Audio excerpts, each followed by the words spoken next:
बिस्मिल्लाहिर्रहमानिर्रहीम।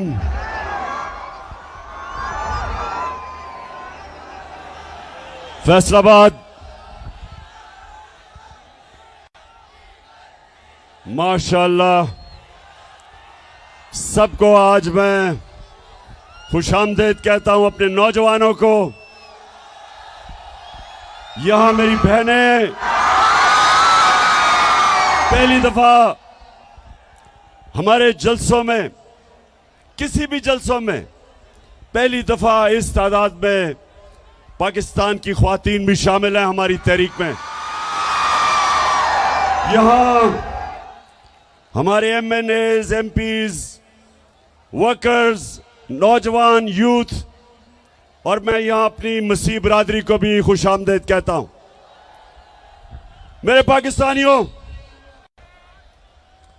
मैं जब 2018 में इलेक्शन कैंपेन में जब मैं यहां आया फैसलाबाद, तो यहां बेरोजगारी थी, यहां टेक्सटाइल इंडस्ट्री बंद हो रही थी, हाउसिंग सोसाइटीज बनाई जा रही थी, टेक्सटाइल इंडस्ट्रीज बंद करके बेरोजगारी थी। और मैं अल्लाह का शुक्र अदा करता हूं कि हमारे 3.5 साल में यहां टेक्सटाइल इंडस्ट्री भी उठी,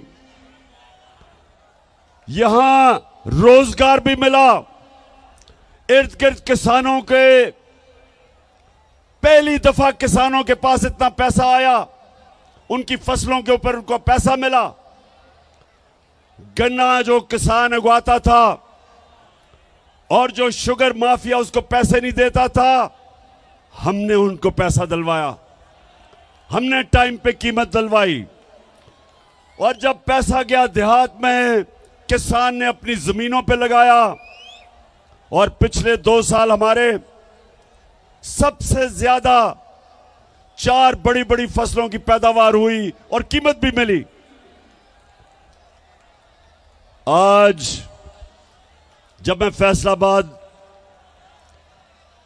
यहां पहले मैंने जलसा किया 2 महीने पहले, अब मैं फिर यहां हूं आपके पास। कभी भी सियासी जलसे 3-4 साल के बाद एक शहर में होते थे, उससे पहले नहीं होते थे। यह पहली दफा है कि 2 महीने में फिर फैसलाबाद जलसा कर रहा हूं, और माशाअल्लाह इस तादाद में अवाम आई है जलसे पे। लेकिन मुझे अफसोस से कहना पड़ता है कि फैसलाबाद में इंडस्ट्री बंद हो रही है, पावर लूम वाले मेहनत कश वो बंद हो रहे हैं, जो शटल लूम वो भी बंद हो रही हैं, जो एक्सपोर्ट करते हैं। बेरोजगारी बढ़ रही है, और उसके अलावा जो बिजली की कीमतें, पेट्रोल और डीजल की कीमतें,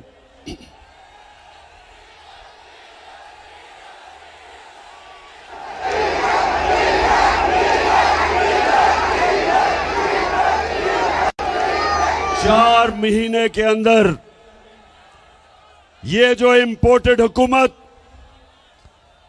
जो बैरूनी साजिश के तहत इस कौम के ऊपर मुसल्लत की गई, 4 महीने के अंदर इन्होंने पाकिस्तान का बेड़ा गर्क करके रख दिया। चाहे सनत देखो, चाहे किसानों से पूछो, चाहे अवाम से पूछो, चाहे मजदूरों से पूछो, सारों के हालात बुरे हैं।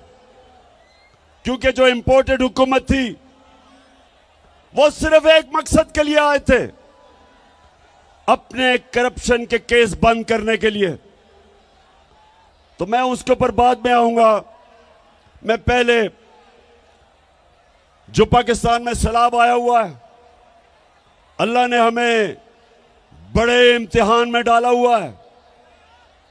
3 चीजें हमने करनी है आगे से कि अगर इस मुल्क में सैलाब आए तो वो इतनी तबाही ना मचाए। नंबर 1, हमें डैम्स बनानी पड़ेंगी। मैं फख्र से कहता हूं कि 50 साल के बाद हमारी हुकूमत थी जिसने 10 डैमें बनाई, जिसमें 3 बड़ी डैम्स थी 50 साल के बाद। और हमने अभी और डैम्स की फिजिबिलिटीज बनाई हुई थी, और अगर 3-4 साल और मिल जाए हमें तो कभी भी इस तरह की तबाही, फ्लड्स नहीं मचाएंगे आने वाले वक्त में इंशाअल्लाह।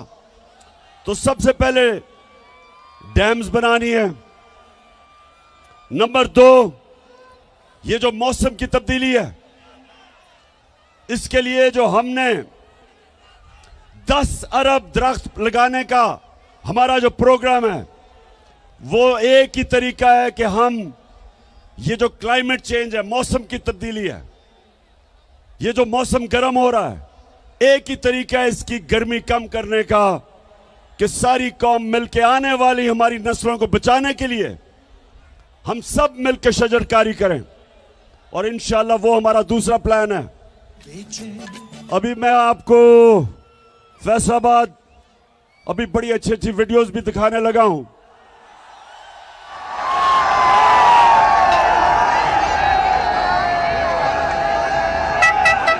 लेकिन उससे पहले मौसम का मैं सिर्फ आपको बता दूं कि हमने मौसम की तब्दीली को भी रोकने के लिए इस कौम ने मिलकर शजरकारी करनी है, हमने डैम्स बनानी है। और तीसरी चीज, जब पानी आता है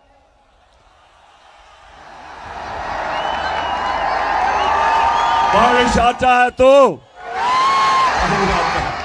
तो जब पानी आता है तो उसको निकालने के लिए ड्रेनेज सिस्टम चाहिए ताकि वो तबाही ना मचाए। अगर पानी के रास्ते में अगर आप पानी को निकलने नहीं देंगे तो वह फिर तबाही मचाएगा। तो इसलिए ये भी अभी हमने ड्रेनेज सिस्टम ठीक करना है। जिस तरह दराए सिंध के साथ राइट बैंक और लेफ्ट बैंक कैनाल है जो बंद हैं, जिनको कब्जे हो गए हैं। कई कराची की तबाही है क्योंकि नालों के ऊपर लोगों ने कब्जे कर लिए हैं। तो इंशाल्लाह ये तीसरी चीज। और चौथी, इंशाल्लाह अगले इतवार को मैं फिर से टेलीथॉन करूंगा और खास तौर पे बैरून मुल्क पाकिस्तानियों से इंशाल्लाह अरबों रुपया आपको इकट्ठा करूंगा सैलाब के मुतासरीन के लिए। अच्छा, अब फैसलाबाद थोड़ी सी जरा संजीदा बातें देखें। फैसलाबाद वो शहर है, इंडस्ट्रियल सिटी है, पाकिस्तान का मैनचेस्टर है। अगर यहां हम अपनी सनत और सनतकारों की मदद करेंगे, वो सनतकारी करेंगे और सरमायाकारी करेंगे, फैक्ट्रियां बनाएंगे, नौकरियां मिलेंगी, मुल्क में दौलत में इजाफा होगा। और अब मुल्क जब एक्सपोर्ट करता है तो मुल्क के अंदर डॉलर आते हैं। तो नौजवानों, मैं चाहता हूं कि मैं आपकी तरबियत भी करूं और आपको तालीम भी दूं कि हमने अपने मुल्क को कैसे उठाना है, कैसे एक अजीम मुल्क बनाना है। तो कोई भी मुल्क जब तक, जिसको अंग्रेजी में वेल्थ क्रिएशन, जब तक वो मुल्क में अपनी दौलत के अंदर इजाफा नहीं करता, जब तक वो मुल्क में दौलत की इजाफा नहीं करता, अपनी एक्सपोर्ट्स नहीं बढ़ाता, तो वो इसी तरह कभी IMF की गुलामी तो कभी किसी की गुलामी, और उसका सरबरा फिर यही करता है जो कि अभी शहबाज शरीफ कहता कि मैं भी मुल्क फिर के आया हूं। तो वो क्या कहता, जरा ये देख लें। मैं सऊदी अरब से होके आया हूँ, मैं UAE के होके, अभी मैं तुर्की होके आया हूँ। और मैंने उन भाइयों को कहा कि आप हमारे बड़े अजीम भाई हैं, हमेशा आपने हमारी मदद की। और मैंने यही कहा, जब मैं आया हूँ तो आप समझेंगे शायद ये मांगने आया है। मैं मांगने नहीं आया, लेकिन मजबूरी है। जिस तरह माजी में 75 साल में आपने हमारा हाथ बटाया है, कुछ अर्सा आप हाथ बटा। मैंने कहा मैं वादा करता हूं कि इंशाअल्लाह हम पूरी कौम हम मिलकर दिन रात मेहनत करेंगे, पसीना कराएंगे, अपने पांव पे खड़े होंगे। हाँ शहबाज शरीफ, कौम तो मेहनत करती है। हमारा जो बाहर बैरून मुल्क पाकिस्तानी जो सऊदी अरेबिया, दुबई, दुनिया में जाके पैसे कमाते हैं, 14-14 घंटे काम करते हैं, वो पैसा पाकिस्तान भेजते हैं, जिसको रेमिटेंसेस कहते हैं, वो डॉलर्स पाकिस्तान भेजते हैं। और आप और आपके भाई और जरदारी की तरह करप्ट लोग चोरी करके मुल्क से पैसा बाहर भेज देते हैं। तो मेरे नौजवानों सुनो, आप अभी आईएमएफ की रिपोर्ट आई है, ये जरा आप गौर से सुने। आईएमएफ, अब जरा मैं समझा दूं आईएमएफ क्या है। आईएमएफ एक आलमी बैंक है। जब एक मुल्क के अंदर डॉलर्स की कमी होती है, यानी मुल्क में ज्यादा डॉलर्स बाहर जाते हैं और कम डॉलर्स मुल्क में आते हैं, खसारा होता है बैरूनी, तो फिर आईएमएफ आपको कर्जा देता है। तो जब वो कर्जा देता है, वो कई शराइत लगा देता है।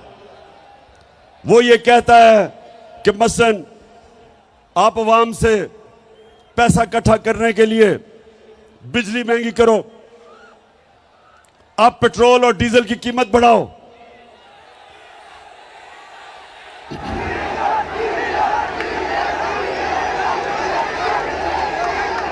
वो जोर लगाता है, वो कहता है कि जब तक खसारा खत्म नहीं होता तो तुम कीमतें बढ़ाओ।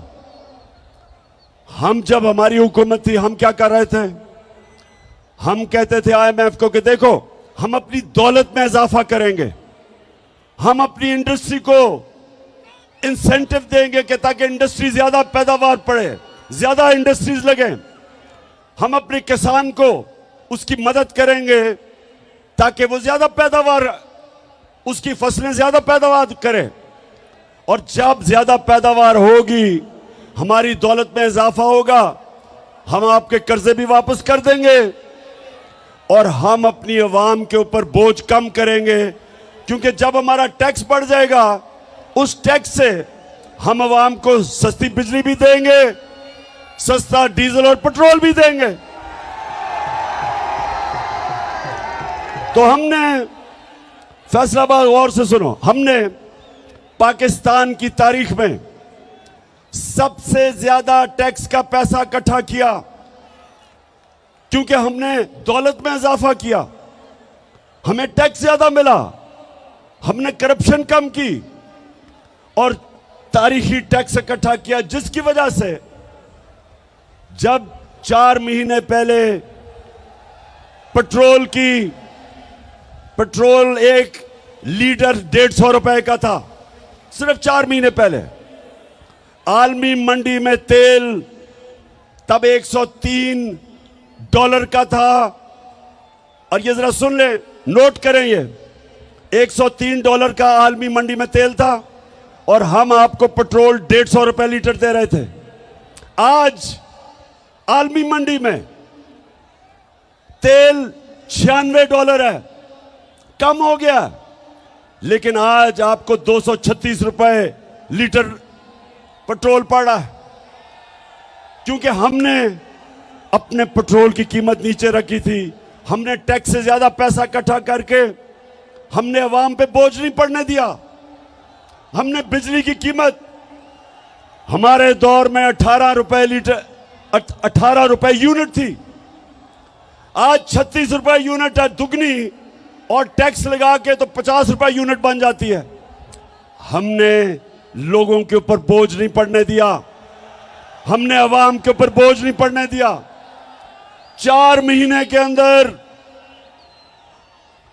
और तो छोड़ें डीजल किधर गया, पेट्रोल किधर गया, बिजली किधर गई। आज आटा कराची के अंदर जो हमारे दौर में 20 केजी आटा 850 रुपए पे बिक रहा था, कराची में आज 2000 रुपए पे नहीं मिल रहा।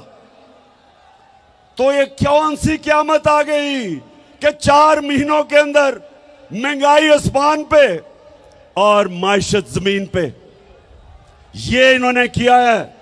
इस इंपोर्टेड हुकूमत ने। और आईएमएफ क्या कह रहा है? आईएमएफ कह रहा है आगे भी हालात बुरे हैं। आईएमएफ ये कह रहा है कि आने वाले दिनों में अभी बिजली और महंगी होगी, करनी पड़ेगी पाकिस्तान को बिजली और महंगी। वो ये कह रहे हैं कि ये हुकूमत कमजोर तरीन हुकूमत है, यहां पॉलिटिकल